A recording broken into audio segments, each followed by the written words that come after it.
महिमा को। अज्ञानी जीव भला क्या जाने, अज्ञानी जीव भला क्या जाने।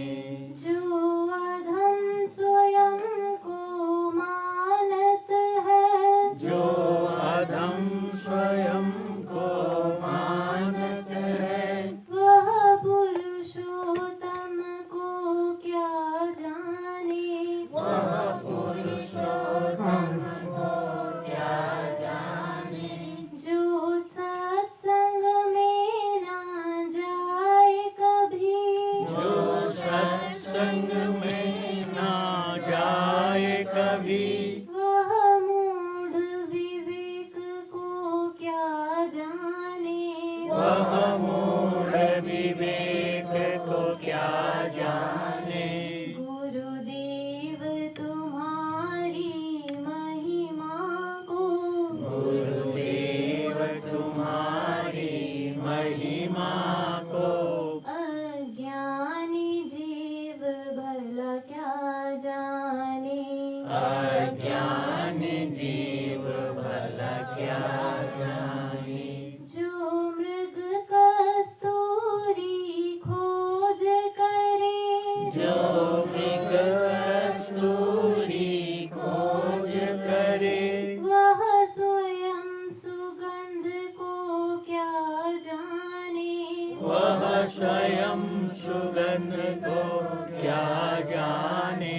जो प्रभु पाने हित गृह त्यागे, जो प्रभु माने हित गृह त्यागे, वह अखंड ब्रह्म को क्या जाने, वह अखंड ब्रह्म को क्या जाने। वह सर्व ब्रह्म को क्या जाने, वह सर्व ब्रह्म को क्या जाने। वह सिया राम जग को क्या जाने, वह सिया राम जग को क्या जाने।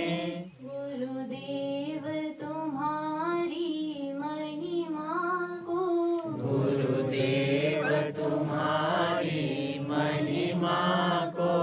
अज्ञानी जीव भला क्या जाने, अज्ञानी जीव भला क्या जाने।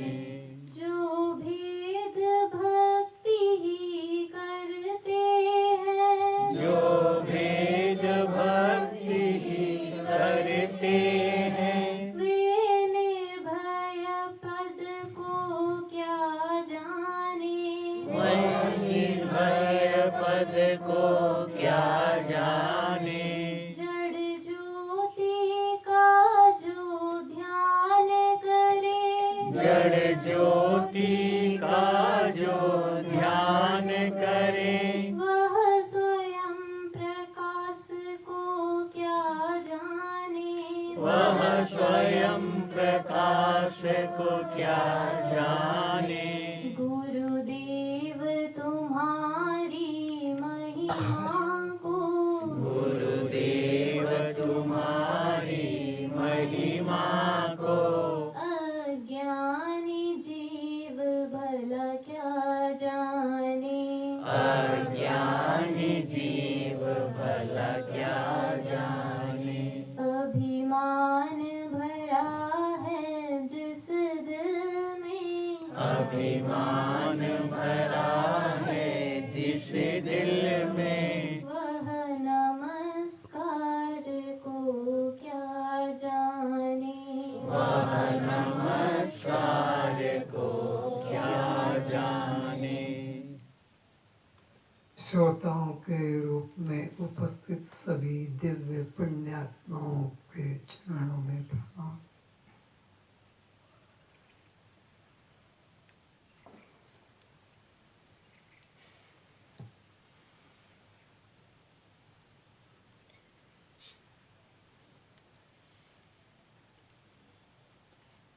जिसने एक ही ब्रह्म तत्व का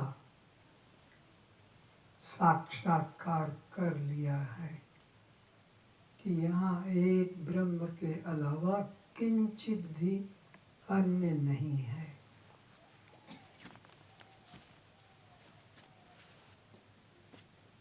उसे अब और कुछ न पाने की और न कुछ जानने की और न कुछ करने की और न देखने की इच्छा होगी।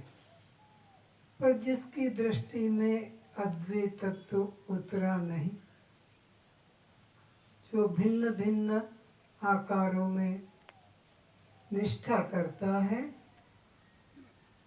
वह कभी भी शांत नहीं होगा। जब कोई सद्गुरु प्राप्त होगा तो उसकी वह भिन्नता की दृष्टि को हटाकर अभिन्नता में जोड़ेगा कि अलंकार अलग अलग है भाई, स्वर्ण तो एक ही है। कपड़े अलग अलग हैं भाई, पर सूत तो एक ही है।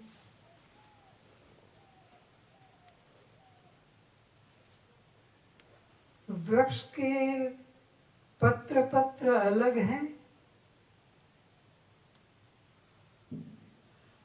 लेकिन टहनी तो एक है। टहनियाँ टहनियाँ तो अलग है, पर मूल तो एक है। और ये मूल तो अलग अलग है, पर पृथ्वी तो एक है। तो ऐसा जब एकत्व का बोध हो गया तो फिर वृक्ष वृक्ष में भेद नहीं, फिर डाल डाल पत्ते पत्ते में भेद नहीं, फिर तो एक ही तत्व है। फिर कौन हिंदू और कौन मुसलमान, कौन उड़िया कौन बंगाली, कौन स्त्री और कौन पुरुष, कौन गरीब कौन अमीर, सबको धारण करने वाली तो एक ही अखंड सत्ता है। तो फिर मैं उससे अलग कैसे हो सकता हूँ?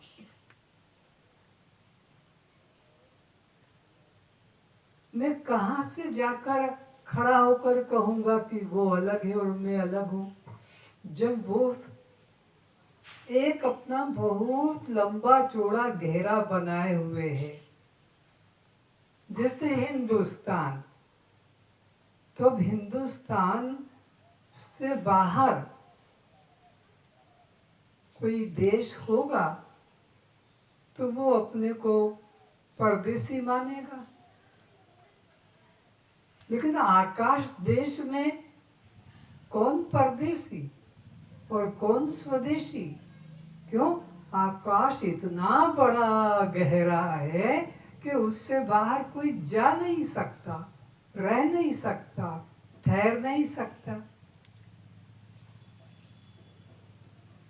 क्या सूर्य की दृष्टि में भी दिन रात होते हैं? क्या सूर्य की दृष्टि में भी सर्दी गर्मी वर्षा होती है? क्या सूर्य की दृष्टि में भी ये तुम्हारे 7 दिन होते हैं, ये तुम्हारी 15 तिथियां होती हैं? सूरज के लिए भी कभी अमावस्या और कभी पूर्णिमा होगी। सूर्य के लिए कभी कोई महीना तारीख है ना। तो जो एक अखंड सर्वव्यापक है, ऐसा बोध ज्ञान जिनको हो गया, अब उनकी दृष्टि से द्वैत समाप्त हो गया। अब उन्हें दूसरा कुछ दिखता ही नहीं।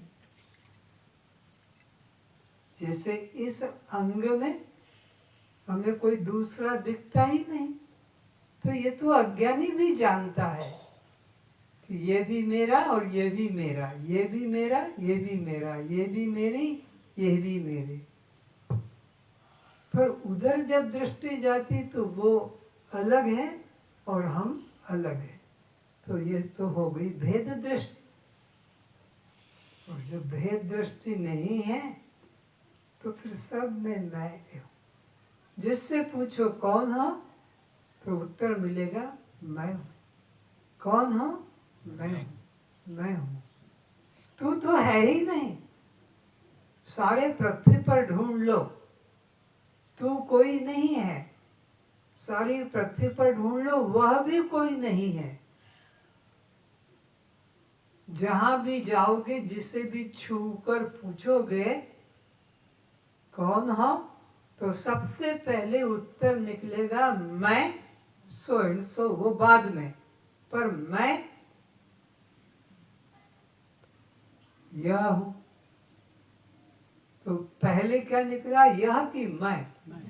पहले मैं निकला, उसके बाद में जो कुछ भी कहा वो सब काल्पनिक व्यवहारिक बातें हैं।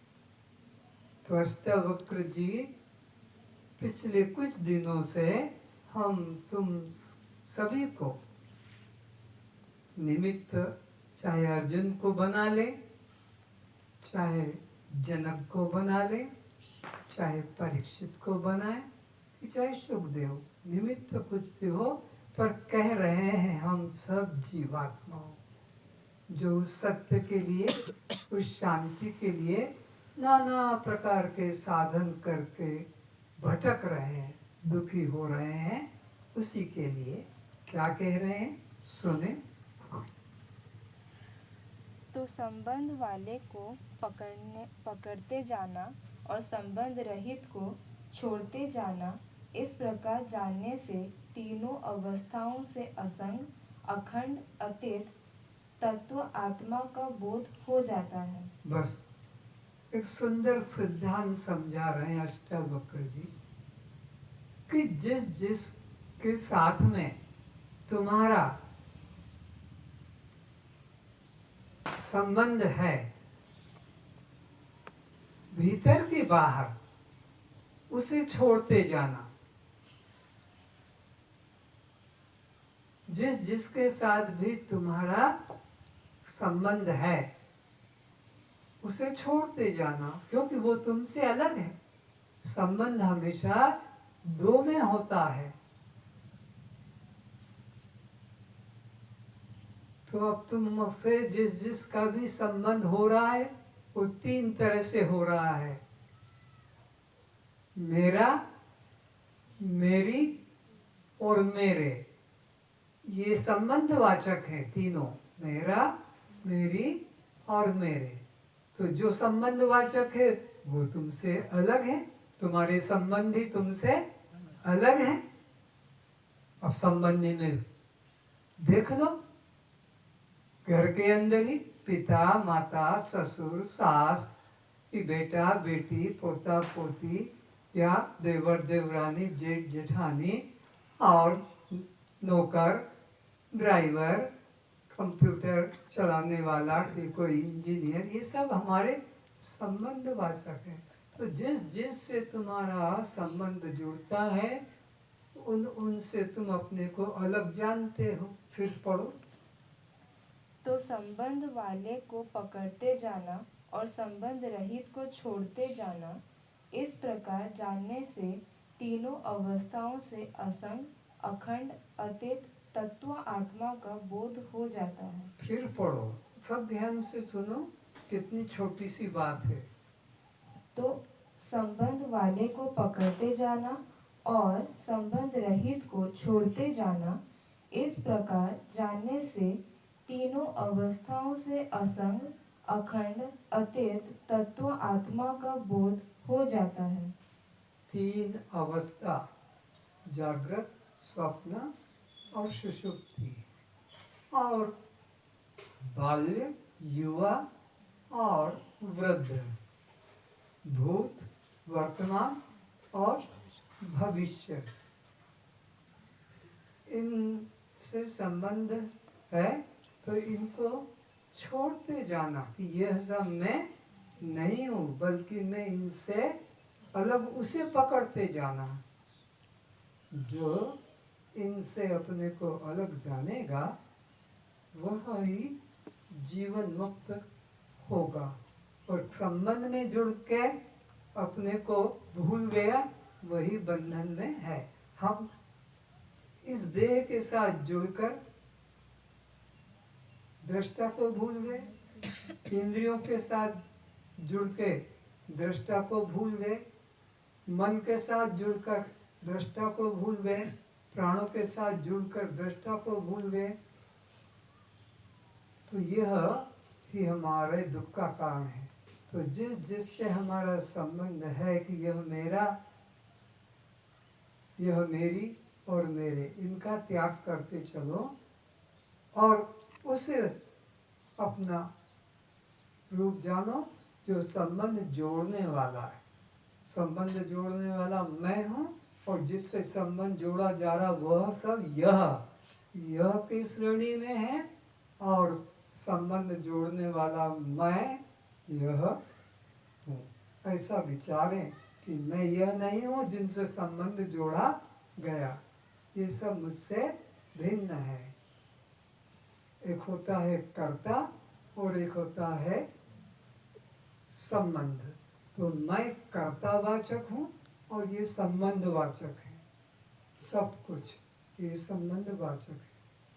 तो कर्ता भाव से संबंध वाले ये सब भिन्न है, यह मैं नहीं। तब सोचिए विचारे कि तुम मेरा, मेरी और मेरे कहाँ तक बता सकते हो। पहले मेरा में बताओ तो सब मिलकर किस किस को मेरा कह सकते हो। जैसे मेरा शरीर, बोलो इसे मेरा मेरा। सभी लोगों को अपने मुख से निकालना है कि यह मेरा। जैसे मेरा पिता, मेरा माता, और इसी प्रकार मेरा भाई, मेरा मेरा को निकालो पहले। तो ये मेरा मेरा जो निकल रहा है मुख से, ये तुमसे अलग है कि तुम्हारे अंदर हुआ, नहीं मेरे अंदर नहीं। जिस से भी निकला मेरा, तो मेरी आंख भी मुझसे अलग है, मेरे अंदर नहीं है आंख। मेरा कान, तो ये भी मुझसे अलग है, और इसी तरह मेरे प्राण मुझसे अलग है। तो अब री पे निकालो, रा से री पर आ जाओ। तो मेरी लड़की, मेरी पत्नी, मेरी बहन, मेरी गाड़ी, मेरी चूड़ी, मेरी चेन और मेरी वो चोटी, मेरी धोती, मेरी रोटी, मेरी जो भी। तो जिससे भी तुमने मेरा पना या मेरी पना जोड़ा, वो तुमसे अलग है कि नहीं। अलग है। अरे चूड़ी, चेन, धोती, रोटी उससे अलग है। तो जिसको भी मेरा या मेरी कहा। अब मेरे को देखो, किस किस को मेरे कहते हो। मेरे पिता, मेरे भगवान, मेरे गुरु, मेरे नाखून, मेरे दांत, मेरे बाल, मेरे कपड़े। तो जिसको मेरा, मेरी और मेरे कहा, ये तीनों से मैं अलग हूँ। इन तीनों में हम मैं भाव जोड़ेंगे तो ये हमको दुख देंगे, और तीनों से संबंध तोड़ेंगे तो ये आनंद। ये कहाँ देखें, गहरी नींद से। गहरी नींद में कोई मेरा दिख रहा है, नहीं, कोई मेरी दिख रही है, नहीं, सच बोलो। नहीं, कोई मेरे दिख रहे हैं, तो कोई दुख दिख रहा है। नहीं। उठकर कहते हो मैं सुख से सोया, बड़ी मीठी नींद आई। तो ये सुख, ये मीठी नींद, ये किसी पदार्थ की थी, किसी व्यक्ति की थी, किसी पद की थी, किसी की नहीं। केवल शुद्ध मैं था, केवल वहाँ शुद्ध मैं था। तो मैं आनंद रूप हूँ। तो फिर ये दुख कहाँ से निकला। अब बोलो। जो रा, री और रे जिनको बनाया था जागृत में, रा, मेरा, मेरी, मेरे, ये दुख रूप है। और इनको पाने के लिए तुम जीवन प्राण लगा रहे हो, और ये ही तुम्हें दुख देने वाले हैं। दुख इन्हीं से मिल रहा है, और कोई तुम्हें दूसरा दुख देने वाला है ही नहीं, तो तुम दुख से कोई छूटना नहीं चाहते हो। जितने बैठे हो कोई दुख से नहीं छूटना चाहता। सचमुच में दुख से छूटना चाहते होते तो मेरा मेरी मेरे से संबंध तोड़ लेते, और इस मेरा को बनाए रखने के लिए लड़ने को तैयार है, मारने को तैयार है, केस कर देंगे। ये मेरा जमीन, ये मेरी खेती, ये मेरा है, ये मेरा पोस्ट है। जो नहीं है उसके लिए भी केस लड़ लेते हैं। तो फिर आप दुख से छूटना चाहते हो ना, दुख के कारण को तो बनाए रखना चाहते हो। दुख के कारण मेरा, मेरी और मेरे, ये प्रत्यक्ष में दुख के कारण है। और ये तीनों को तीनों गहरी नींद में नहीं होते हैं, तो ये सुख का भी प्रत्यक्ष प्रमाण मिल जाता है। तो आप तो इन तीनों को बनाए रखना चाहते हो, बचाए रखना चाहते हो। किनको? जो दुख देने वाले हैं। तो अब तुम्हें दुख से कौन छुड़ा सकता तुम्हारे अलावा? तुम खुद ही तो निमंत्रण दे रहे हो कि आप बेल मार मुझको। तुम खुद ही निमंत्रण दे रहे हो इन दुख के साधनों को। कैसी उल्टी चाल है जीव की, कैसी उल्टी समझ है। दुख से छूटना चाहते हो और दुखदाई को छोड़ना बोलो चाहते हैं, बोलो नहीं नहीं चाहते। अगर चाहते होते तो दुख कौन तुम्हें दूसरा दे सकता था? तुम खुद ही ने तो इनको जकड़ के पकड़ के रखा है।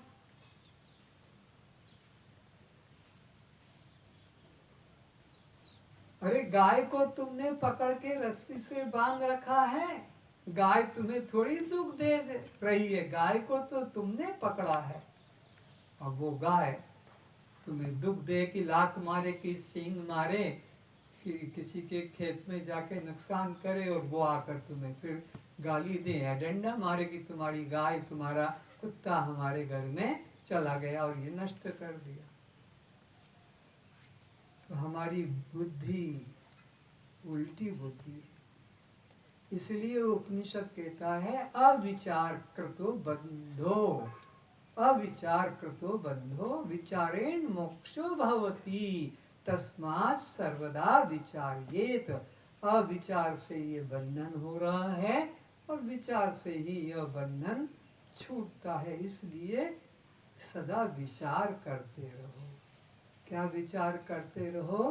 कि जो भी मेरा, मेरी और मेरे हैं वह वास्तव में मेरे कोई भी नहीं। जिन जिनको भी मेरा, मेरी और मेरे मैंने अज्ञानता से माना था, उनमें से कोई भी मेरा, कोई भी मेरी और कोई भी मेरे बोलो नहीं, बोलो ही है।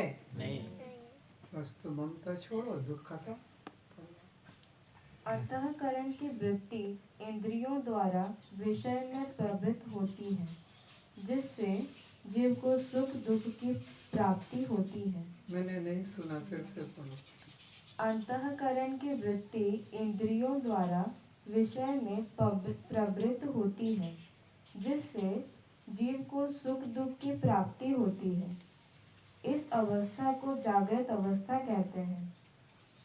तो ये अंतःकरण की वृत्तियाँ कभी कर्ण के माध्यम से, कभी त्वचा के माध्यम से, कभी नेत्र के माध्यम से, कभी जिह्वा के माध्यम से, कभी घ्राण के माध्यम से जिस तरफ दौड़ती है, जाती है और ग्रहण करती है सुख दुख, इस अवस्था का नाम जागृत अवस्था है। जागृत अवस्था में क्या होता है?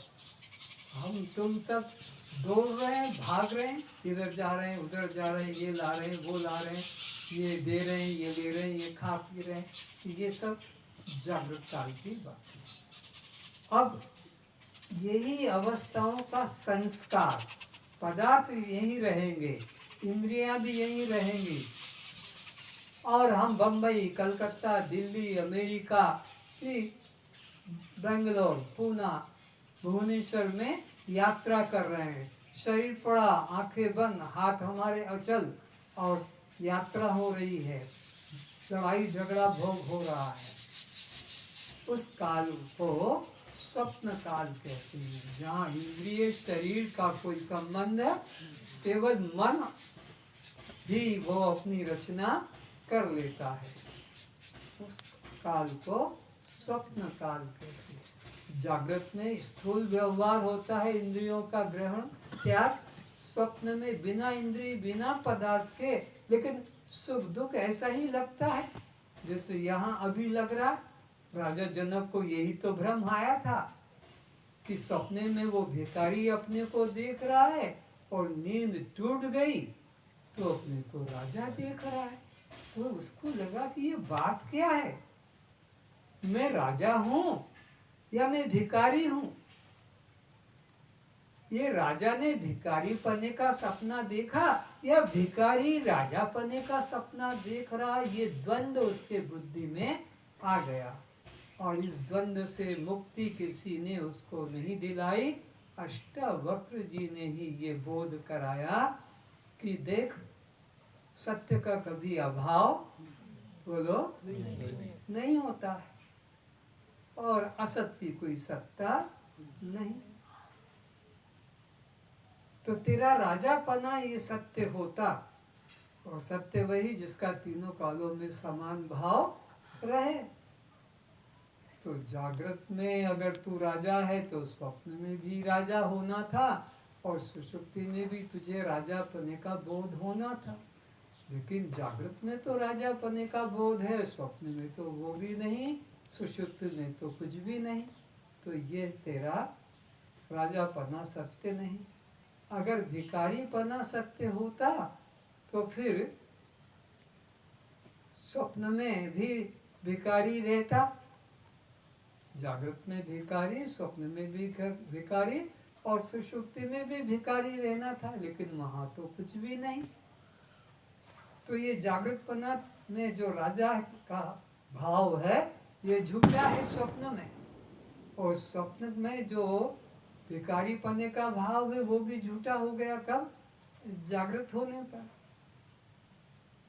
तो न यह राजापना सत्य है और न भिखारीपना सत्य, बल्कि इन दोनों को जो देखने वाला, इन दोनों अवस्थाओं को जानने वाला, जिसके सामने अवस्था आई और गई, आई और गई, दुख आया और गया, रोग आया और गया, भूख आई और गई, इसको जो जानने वाला है वो सुख दुख से अलग है, रोग भोग से अलग है, भूख प्यास से अलग है, और वह ही तू है।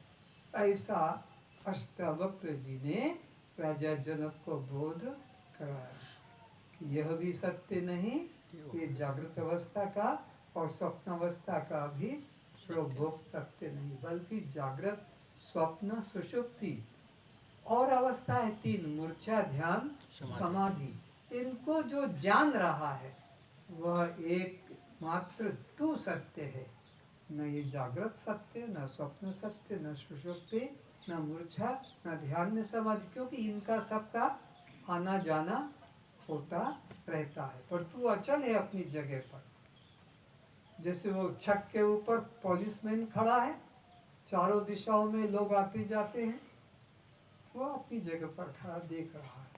तो ऐसे ही ये अंतःकरण चौराहा है हमारा, मन बुद्धि चित्त अहंकार, और ये जो है पुलिसमैन की तरह साक्षी, वो देखता है मन बुद्धि चित्त अहंकार, वह तू है। ये परिवर्तन वाले चारों वृत्तियां तू नहीं। मनो बुद्धि अहंकार चित्तानि नाहम्, न च श्रोत्र जिह्वे, न च घ्राण नेत्रे, न च व्योम भूमि, न तेजो न वायु।